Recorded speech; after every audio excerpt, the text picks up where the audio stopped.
This facility has been building actuators for 40 years. We've done in excess of 10,000 applications.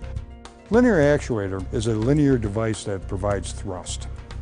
And it basically is a combination of pre-designed components that have a motor, a gearbox, and a lead screw. A hydraulic system is a fluid-powered device that is energized by the movement and pressure of fluid in multiple directions.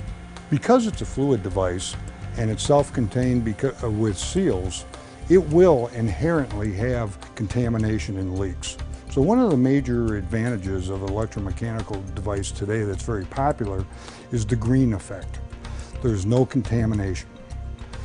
A hydraulic cylinder also requires power and it requires pressure to the hoses to maintain a load. An industrial linear actuator does not.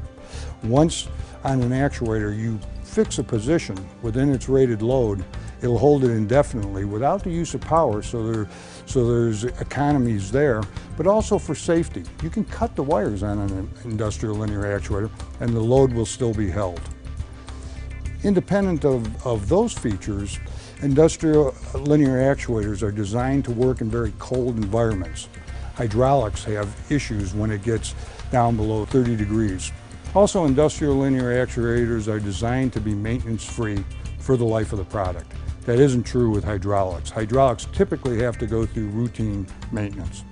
In this facility, we will customize units specific to customers' requirements, and then we will test them.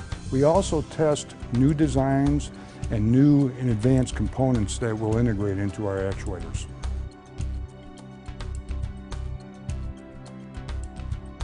Using this portable testing device that we have here with a load cell pin and a data acquisition system, we can determine the load, the voltage, and the current draw on the actuator in this specific application.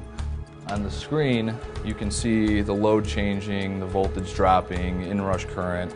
We can use this setup to determine if the load that they gave us for the original specification is correct, the current draw, the voltage, and then we can optimize the actuator for them to fit this application better.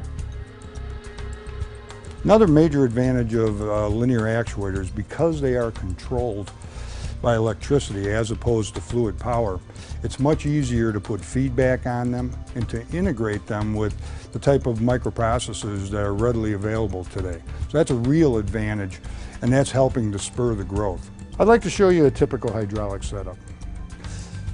It'll consist of 1 or 2 hydraulic cylinders with hoses, and to support the pressure, to achieve the linear motion that's required here, you have to have fluid power, fluid pressure in both directions. In order to achieve that, you have to have a motor, a reservoir, and a pump that supplies that pressure along with hoses. To control that pressure, you typically have to have a directional control and valve controls, which all head back into a central control box. Every hydraulic cylinder will eventually leak.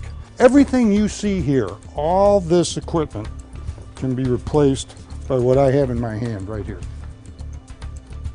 making it a very simple, compact system to put together.